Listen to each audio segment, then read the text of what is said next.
Vision 2030, madini ni maisha na Jamhuri ya Muungano.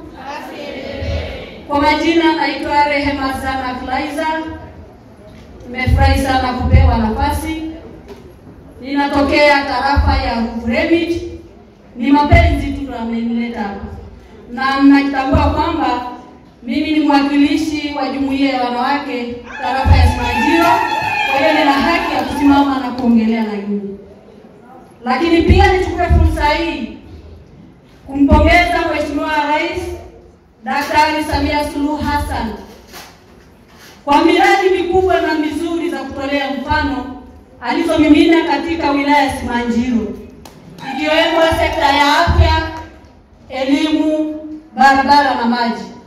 Lakini pia nimpongeze kwa kuboresha sekta ya afya kwa wamama. Zamani tulikuwa tunajifungulia nyumbani, hasa jamii ya mama. Tulikuwa hatuelewi kitu chochote, lakini sasa hivi tuko vizuri na tumeelimika ipasavyo. Kwa hilo nampongeza mama.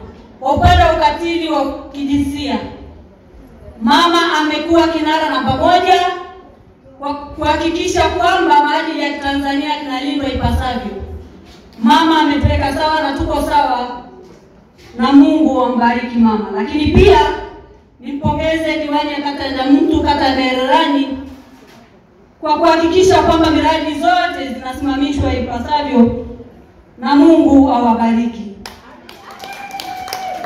Lakini pia Mheshimiwa mgeni rasmi, nitakuwa mwizi wa fadhila nisipowapongeza wamama wa Simanjiro kwa kuendelea kuunga Rais mkono kwa juhudi zake anazoonyesha Tanzania na bara nzima kwa ujumla.